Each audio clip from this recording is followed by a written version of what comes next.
Pag-asa Island. Grabe ang fish activity sa first dive namin dito. For this episode naman, i-explore natin ang isla. Tapos babangka tayo palabas ng isla at i-explore ang isang napakalaking bahura dito. Let's go, pare Jong! Sa mga bago sa channel namin, spearfishing and adventure is our way of life. We travel around trying to find the fish of a lifetime. Dahil tayo sa Pag-asa, isang controversial na isla naging simbolo ng presensya ng Pilipinas sa West Philippine Sea. Dive and hunt with us and see kung gaano nga ba ka-abundant sa marine life ang lugar na to. And of course, makikita din natin kung anong meron dito at ang mga sitwasyon ng mga kababayan natin sa isla. On the way. Ako si UZ. At ako si Riv. And this is Lurup Spearfishing.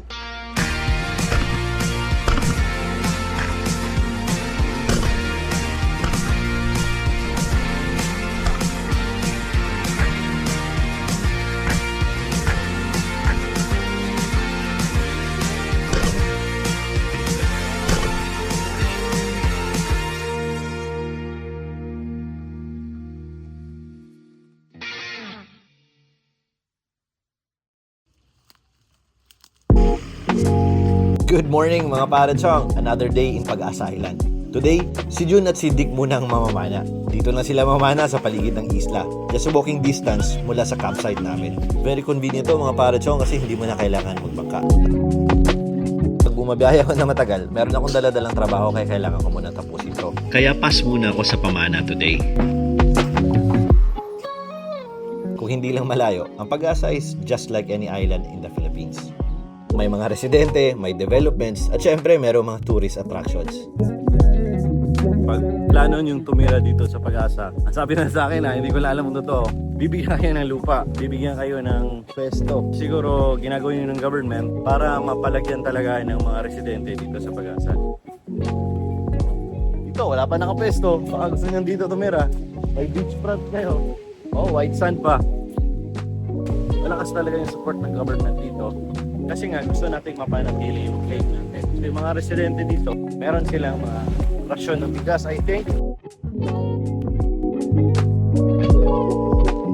Sa dulo tayo ng pier ng Pag-asa mga parechong. If you can see just behind me, sa likod ko, mga barko yan ng mga incheck, mga Chinese Navy, tsaka Chinese fishing vessel. So 24/7, nandyan yan sila sa harap lang ng Pag-asa. Nakakalungkot lang mga parechong kasi pag may mga mangisda tayo na pumupunta dyan, hinaharas nila, most especially yung mga Coast Guard Navy natin, hinaharas nila.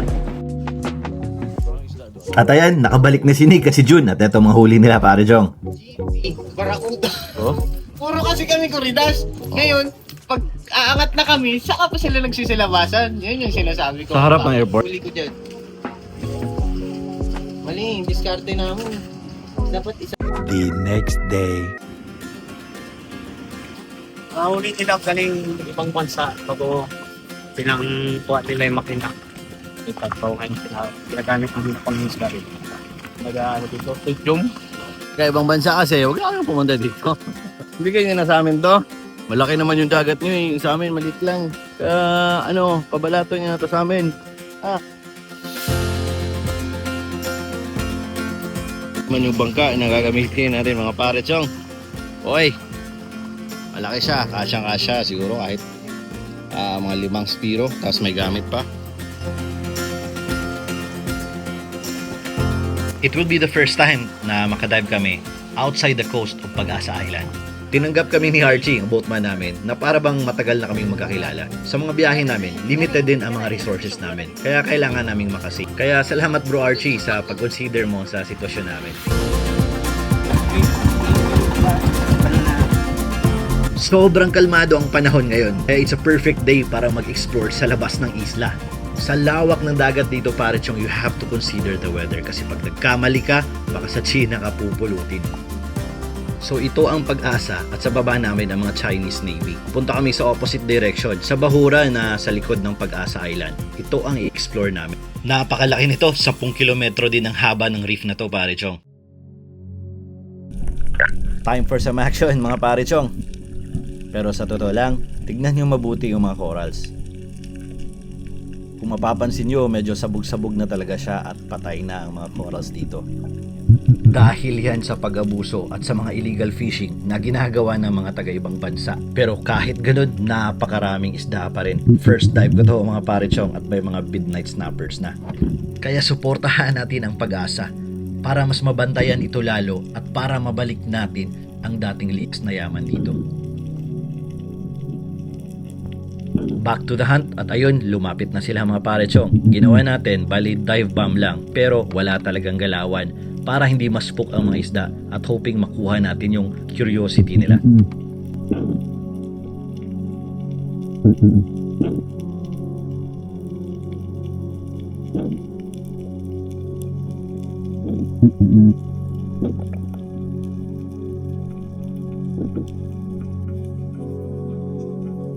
Mailap ang midnight snapper pero na-manage natin na palapitin at tamaan. Pero hindi maganda ang placement mga pare chong at napitas ito. Reminder lang din, ang pag-ascend o ang pag-akyat ay isa sa pinaka-importanting component sa isang dive. Dahil dito nangyayari ang blackout o ang pagkahimatay. Dapat kalmado lang, relax ang buong katawan at huwag madaliin.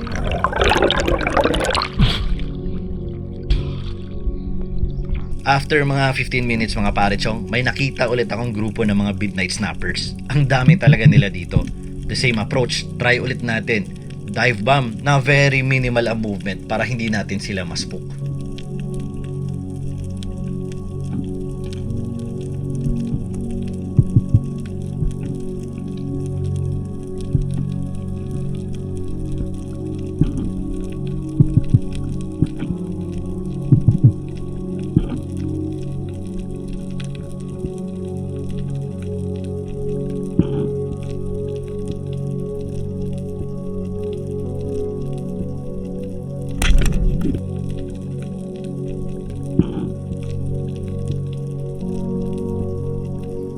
Ay nako, hindi naman mga pare chong, wala tayo sa pulso.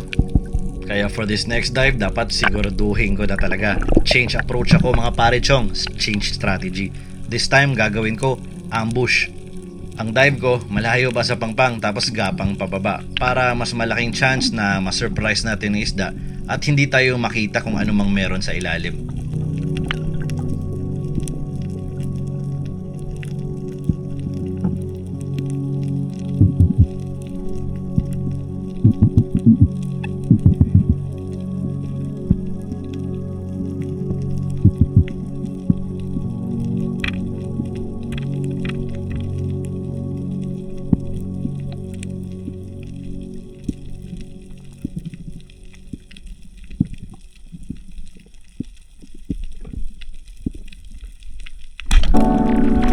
Ay, salamat, tumama din. Pero actually, natatakot ako pare chong kasi baka matitas ulit. Hindi maganda ang tama ng isda. Pero let's see, careful lang tayo.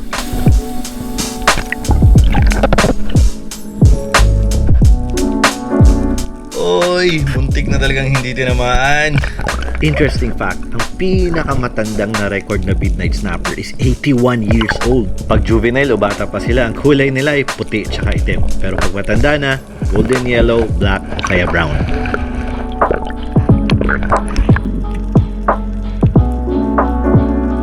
Ito naman mga parets yung isang big eye emperor. Isang isda na ayaw ko talaga. Kasi para bang inaakit ka niya. Bibigyan kayo ng range pero lalayo din. Parang pinapaasa ka lang ba? At ayun, sablay nga. Eto medyo malalim na dive at 17 meters. Medyo naghintay na ako sa baba at may lumapit na mga bluefin trevally.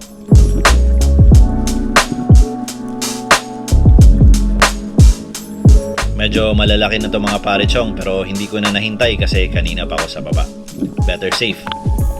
Ito naman mga pare chong, nakasteady na ako sa baba na may nagpakita ng isang buffalo emperor. First time ko na maka-encounter ng ganito while naka-ambush. At yun nga, ang behavior niya, titigil siya at parang bibigyan ka ng range. Kung mahaba ang breath hold mo, dahan-dahan tong lalapit. Pero in this case, nilapitan ko to try to get a shot. Hindi ako pwedeng ma-extend kasi malayo ang mga kasama ko. Always know your limits, safety first mga pare chong. Nakailang dive na ako pero wala akong nakuha. Kaya for this dive, kung wala man ako makita, kukunin ko na kung ano nasa harap ko.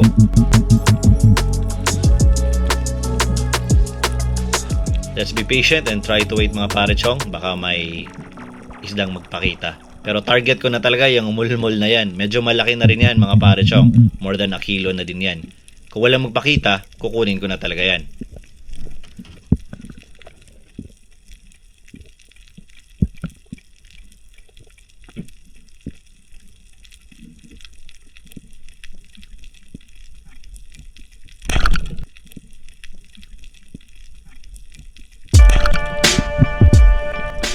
That's a good size steep head parrotfish. Sobrang sarap yan sa kilaw. Plano ko talaga, pag akyat ko sa bangka, titirahin ko to para pang kilaw mga parechong.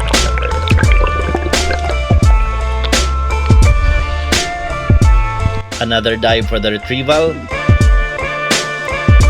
I kept the line tight kaya hindi na siya masyado nakatanggal sa bato. Madali ko na lang itong nahugot. And of course, dapat safety first pa rin parechong. Kahit na retrieval lang yan, pwede tayong madisgrasya. Kaya ingat-ingat palagi.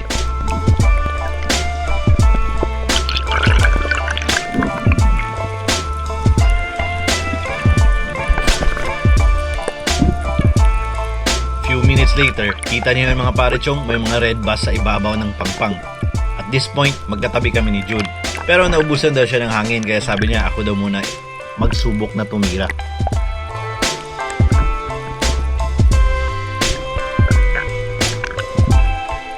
Napakarami nila mga parechong nasa ibabaw lang ng pangpang.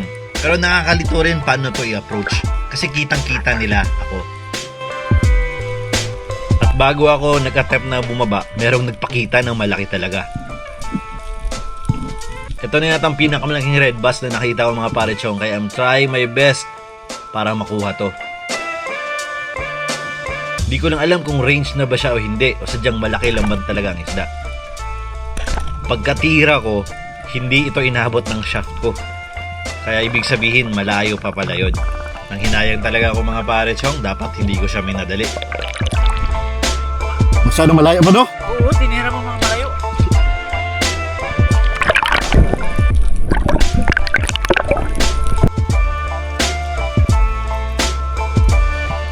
Eto, nag-try na naman ako mag-dive bomb. Ang dami talaga midnight snappers dito mga parechong.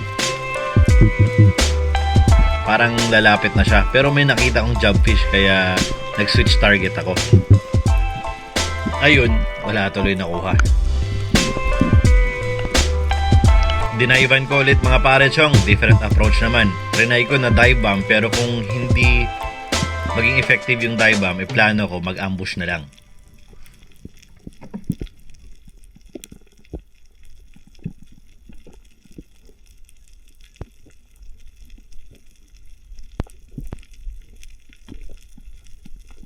Ang dami kong mali sa araw na to mga parechong. Masyado kasi yung nagmamadali. Mindset ko for the next dive is be patient talaga.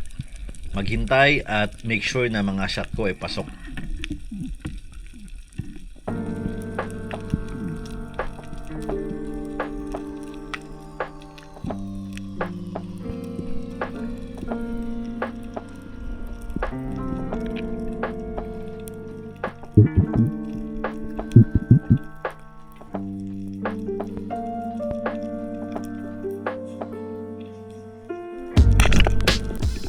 Isang dogtooth tuna mga parechong bigla na nagpakita and it's a good holding shot.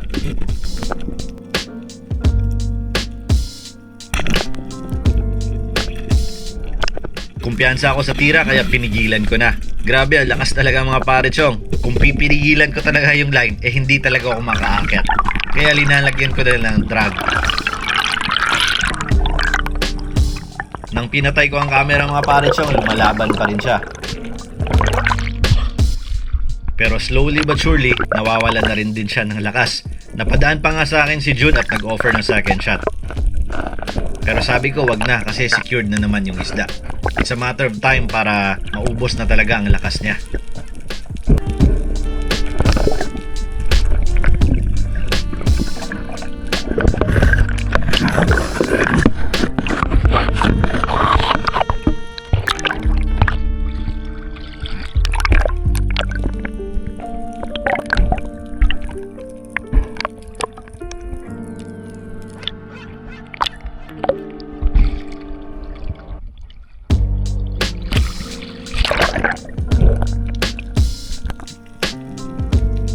Dito naman mga pare chong, ang daming big eye emperor.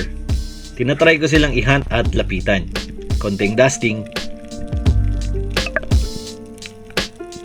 Pero nagtaka na lang ako na bigla silang nagkaripas at umalis. Yun pala, pagtingin ko, si June may natira na bluefin trevally na nasa mababaw lang.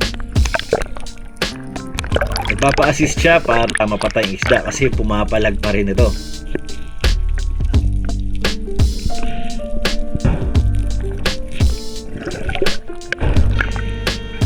Medyo malaki na rin itong bluefin na to, pare chong. Mamaya iniwan ko siya pero pumapalag pa rin po yung isda kaya kailangan ng number 2. Sayang yung kanina, no? Wala akong hangin. Nagdadalawang isip kasi ako, baka kasing bababa na siya. Hindi siya bababa yun. Kasi pag tira ko sa kanya, yung bala ko hanggang sa kanya, hindi umabot sa kanya. Ang layo, bala. Malaki talaga yun. Sa laki ng bluefin kanina. Hindi lumapit. Pitas mga midnight ko, dalawa.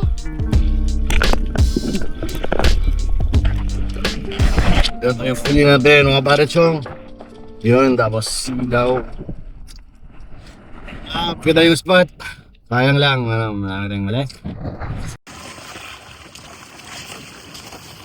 Sa mga mall lovers dyan, kumuha talaga tayo para may makilaw tayo. Masarap din sa kanilaw.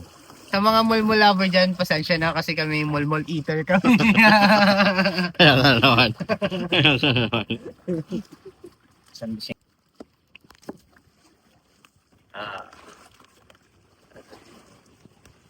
Mall lover. Uy, ano kayo wala yung mga isla? Isla ka.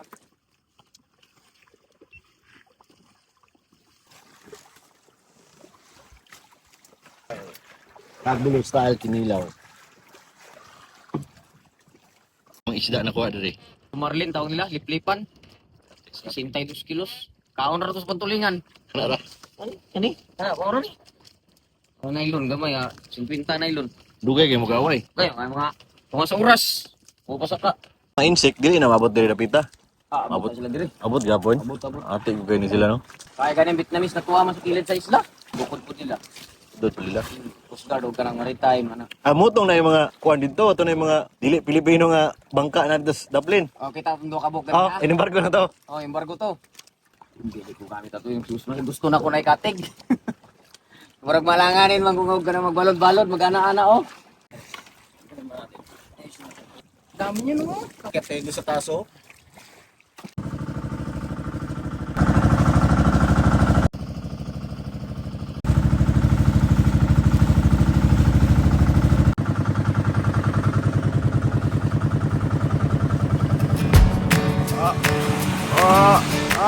Grabe parking nga. Malupit ang parking.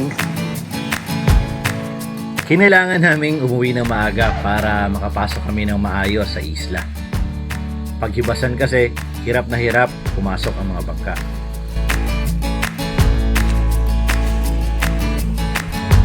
At dahil may activity ngayon sa local government, Ito yung isda mga paretsong. Ibenta natin kay Mayor. Hindi ako kay Maminsay. Ibabondo tayo bukas.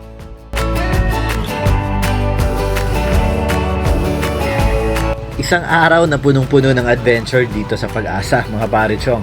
Sobrang swerte kami and it has been a privilege na makarating kami sa lugar na to.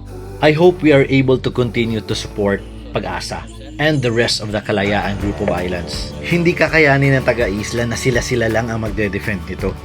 Kailangan nila ng suporta natin. Kailangan ng pagkakaisa. Kailangan po tayo ng pag-asa.